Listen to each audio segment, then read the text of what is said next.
He is a 60 Minutes correspondent, the executive editor of Sports Illustrated, New York Times bestselling author, and one of my analysts at Tennis Channel, the great Jon Wertheim, joins us now on the phone. Jon, thanks so much for calling in. You spent 16 straight days in Paris with me, 12 hours a day. Have you recovered from the trip? I was going to say, are you not sick of me? You didn't want another guest. Probably you've heard a lot of this voice. Good to be with you. How are you? Doing well, doing well. I just named all of your jobs, so obviously you just got back from. What are you working on now?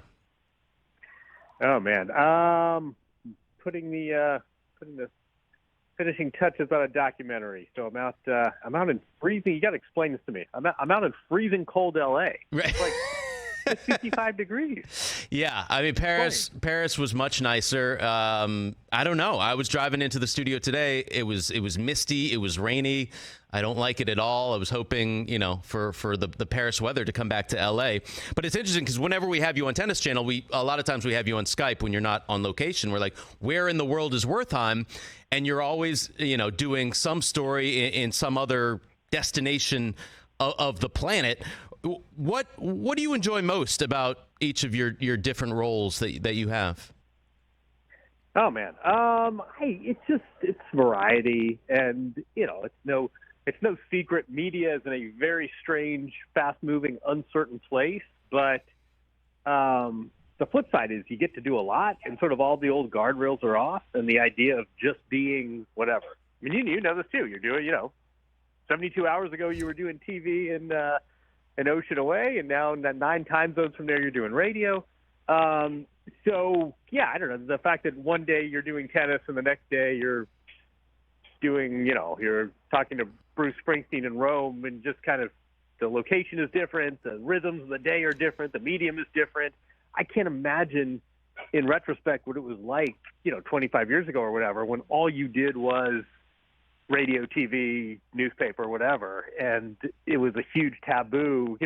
If somebody crossed over and Bob Ryan did an ESPN show, it was like big news. Now it's like you do a little of everything, and that, to me, offsets a little bit of the instability and uncertainty we're all dealing with in media right now. Jon Wertheim joining us now on the Rich Eisen Show. Steve Weissman filling in for Rich today. Jon, you brought it up, Bruce Springsteen in Rome. Tell me about it. What were you talking about? What was that like?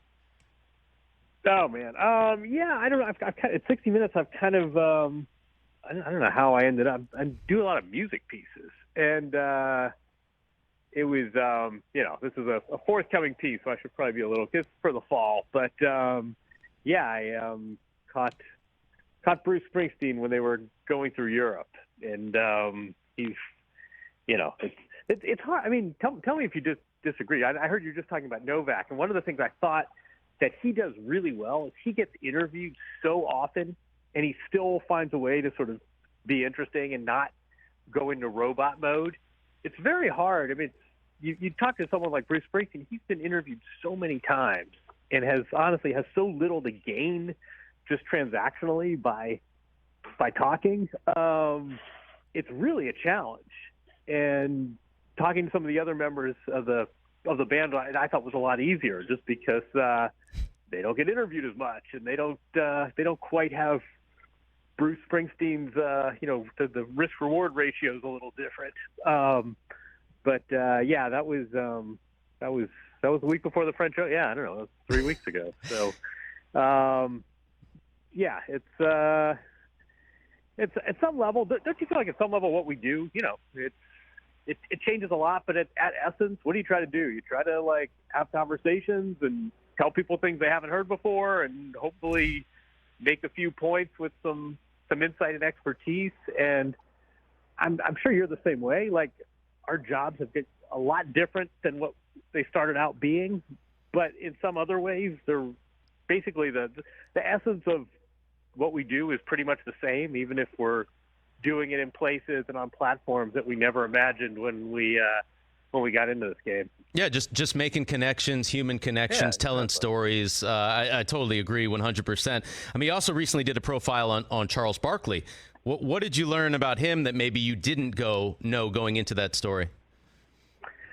I think the beauty of that piece is that we went to Leeds, Alabama. We went to his hometown, and so if we'd done it if we'd done it in Atlanta at the studio, it would have been fun. You would have gotten Kenny and Charles and told stories, but this was just a totally different look at Barkley. And what you realize is, it's funny because Leeds, Alabama is actually maybe 90 minutes from Atlanta. So people say, "Oh, you came such a long way," and you're like, actually, geographically, it's not that far at all. But we spent 2 days where Charles grew up, and we just you get a real sense of his upbringing. You get a sense of his values. In a weird way, he was sort of raised in a 2-parent home, but the parents were his grandma and his mom.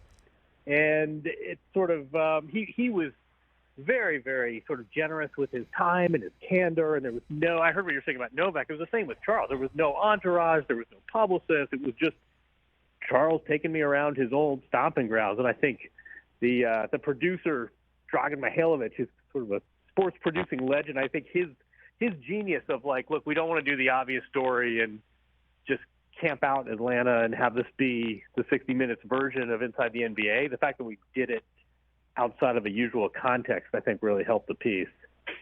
Who's been your favorite person that you've been able to profile on 60 Minutes? Oh man, I think this weekend they're rerunning the Red Hot Chili Peppers piece. So I'd put Flea up at the top of the list. He was great, but a lot of times, sometimes it's a celebrity, but I honestly, more often than not, it's just like a cool person you run, someone the throat singer or some pool player or the piano player in Berlin. The celebrity thing, it's a whole different beast when you're dealing with, you're dealing with who was Jerry Seinfeld, who was great, and he was like really fun to talk to, and it was during COVID, but that's a much different interview than when you go to the World War II veterans home and the 88-year-old guy is telling you war stories, literally. A lot of times you talk about building connection, and a lot of times the most rewarding interviews aren't with the person who's got the biggest, Instagram following. No, that makes a lot of sense. I walked into the studio today, and I noticed right in front of Del Tufo was your book, Al Michaels' memoir, and what? And it's been here forever. And I was telling Brockman, I was like, that's our guy that's coming up. That's Wertheim. He's going to be our first guest. What's your best Al Michaels story? Oh man, you mean from the book or from life? No, it was really. I'll tell you one thing is that I had, the way we did this book is we would have meals or we would go out to, we'd get breakfast or we'd go to a bar. Sometimes it was in Brentwood where he lived. Sometimes it was in Palm Springs. Sometimes in New York. We went to I think I met him at a Patriots-Broncos game. We stayed at the hotel in Boston. But anyway, we'd have these conversations, and it was honestly such an easy book to read, to write, just because he's such a good storyteller. It was kind of like, story time with Al, and it was really entertaining. And then I just kind of tried to structure it and fill in some gaps, but I would get it all transcribed. And, it's like a court stenographer. They're not really listening to the content. They're just kind of whatever gets said gets on the page. And Al's a really finicky eater, and he doesn't like vegetables. And there's a whole, I'd be reading the transcripts, and it would say, Howard Cosell came out of the Metrodome, and he was already drunk by then, and the car was waiting, and capers, those are capers. I didn't want any capers.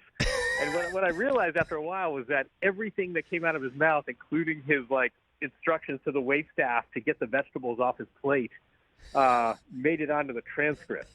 So every now and then I would come across something and I would say, wait a second, where did that fit? And then I realized it was just the stenographer, just the transcriber taking everything out of Al's mouth. So I have a lot of great stories about sports from the 70s, 80s, and 90s and OJ and World Series, but I also have a lot of Al telling the waitstaff that he couldn't have capers on his steak. No capers for Al. What is he kind of like our friend Ian Eagle in terms of the foods? Yeah, exactly. Yeah, just strange eaters. He likes that. Maybe that's something. Maybe you're onto something. Maybe there's a trend in the best play-by-play players on the planet just eat like children. Yeah, there's no intersection. He's never had salad in his life. I mean, That's wild. He's at the top of his game still, but not a young guy. You gotta try to go 70+ years and never eat salad once. But yeah, I think you're onto something. Jon, obviously you do a ton of sports stuff with Sports Illustrated. You've done all these profiles with 60 Minutes as well. But outside of sports, what's been the most rewarding assignment or story you've done? Oh man. I mean, a lot of the things like the sports washing piece is kind of sports, but kind of not. And that's obviously, a top of mind story right now. But yeah, I don't know. I did a story on these World War II sort of these soldiers, this intelligence unit that nobody knew about. That just the documents came declassified, and so all of these basically is what started as the CIA. But these were sort of German. A lot of them were Jewish, but a lot of German immigrants to the U.S. and they sort of enlisted in this camp and were used for intelligence because they could speak the language. They knew not just the German language, but they knew the culture and the slang and the food and even the sports stars. And so they were really good spies.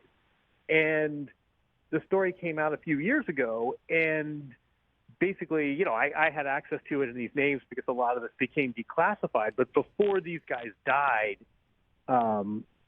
the story came out and there was a lot of attention and people wanted to option it for film, but also the government basically began bestowing awards on these guys. They couldn't do it previously because a lot of this was classified information, but the story came out and a lot of these guys before they were, these guys are in their 90s now, and some of them have passed away in the last 2 years, but they've gotten any number of awards, and some of them were they brought to Washington, D.C., and they met President Biden. And these guys are in the very, very tail end of their life. These were, they played a huge role in World War II success in 1944 and 45, and here they are almost 75 years later getting recognized. That was just sort of from a gratification standpoint, I'd put that one up there. That's fascinating. We're here with Jon Wertheim from Sports Illustrated, 60 Minutes, Tennis Channel, New York Times bestselling author.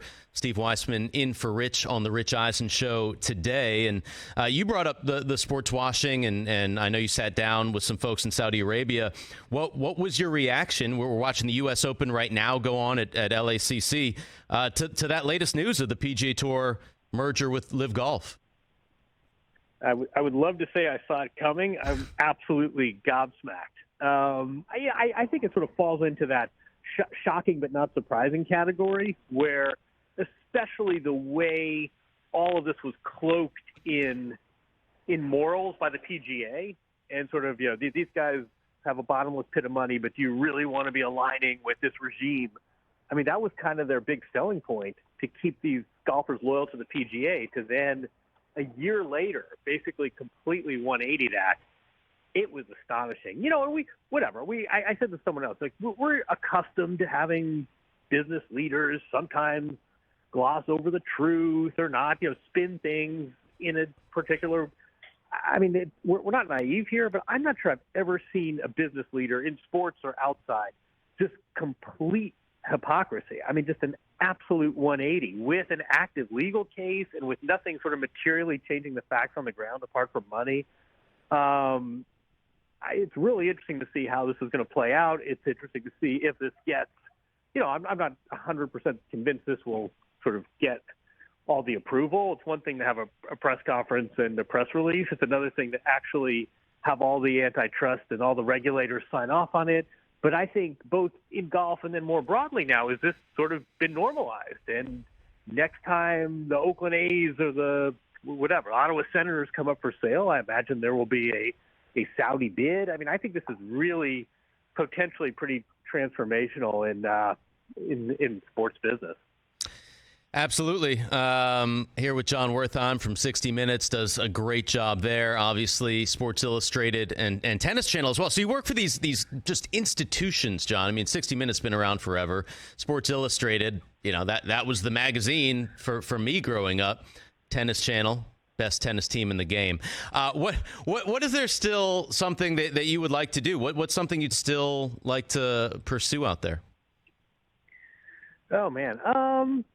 Yeah, I don't know. I mean, I think they're always sort of more books to write or more, more document. I'm sort of playing in this documentary space, but some of it is just kind of seeing where all this is going. I mean, you sort of alluded to it. I mean, Sports Illustrated still exists, but I'm no illusion that it's not the force it was when you and I were growing up, and who knows what the future of linear TV is, and who knows? I mean, who knows where podcasting is? I mean, it's such a weird time in media, but I think there's also people are always going to want news. They're always going to want sort of informed opinion, and some of it is just kind of figuring out where the platforms are going to be, because they're moving very quickly, and nobody knows anything is what I've kind of you go to one meeting, and it's, I mean, two years ago everyone and their brother was on the podcast train, and now that seems to have lost some momentum. I mean, just no one knows where it's going, but in a weird way, it's actually, I think it's kind of exciting and invigorating. I totally agree. And the more things you do, the more opportunities, present themselves. And if you're not just, focused on one thing, you make yourself more marketable to do a variety of things. You said you were listening earlier to our Novak Djokovic conversation, after spending some time with him, with Tennis Channel, and what you saw over the past, 2 or 3 weeks. Who's your GOAT? Yeah, I think we need to take out there's dirt on the shovel. There's embalming fluid is out. I think the tennis GOAT debate was, so a lot of fun for 10 plus years, and there were a lot of passion and a lot of opinions. But boy, I don't know where you are on this, but just as a math exercise, it's really, really hard to arrive at a conclusion other than Djokovic. And people are still out there trying, but you've won the most majors. You've got the superior head-to-head. You've won all the majors at least 3 times, which none of the other 2 guys haven't. Most weeks at number 1. I mean, it's really hard, I think, to especially after what happened Sunday. That to me was kind of the final squirt of embalming fluid on this debate. I think we've kind of retired this, but feel free to. I don't know. How do you feel? No, my whole bit was basically, statistically, he is the greatest of all time. There's no debating that, in my opinion. Stats don't lie, and he's got all the stats on the men's side. I don't know if I would say it overall in tennis. I could still make arguments for Serena Williams and Martina Navratilova as well. I mean, we work with Martina very closely, and I've always said she's my tennis GOAT. The 59 majors, all that she's done over basically 4 decades, from the 70s to 2006, and what she's done outside the sport as well factors into that for me. But on the men's side, it's Djokovic, and I did bring up the point that it's stats and legacy, and so legacy is more emotional and therefore subjective. And I understand that if Roger Federer made you feel a certain way because it was so effortless and so beautiful the way he played, he's your GOAT because of that, and that overrides the statistics. And there are Rafa fans that will say the same thing. But at the end of the day, statistically, on the men's side, there's no denying Novak Djokovic, right? Yeah, but then we're like, someone was giving me a similar argument the other night. I'm thinking, like, my favorite basketball player of all time was Sean Kemp. Okay. And he was cool. The Rain Man. He was athletic. The Rain Man. It was in Seattle. Like, grunge was there. And I'm like, he moved me more than Michael Jordan. But you would like really you'd like lie. No, but I'm just it was past. It's personal. But it's like if so. But I would never argue that Sean Kemp, because I had this connection with him and because he made basketball look easy and just he was from Indiana like I am. I would never make that's what it is. So now I got to the bottom of it now. It's the Indiana thing. Well, yeah, exactly. He's from northern India. But I would never I'd never stand out there and make the case that like Sean Kemp was. These people are like, I don't care what anyone says. Roger Federer moved me like no other athlete. I'm like, I get that, but like that's not what the GOAT. When we talk about Tom Brady, I don't think anyone's saying like, oh, I have an emotional connection to him. Here's what he achieved. Here's his longevity. Here are Super Bowl rings. Like, go find me someone else. Like, I don't think anyone's saying like, Brockman, feel free to chime in if you'd like.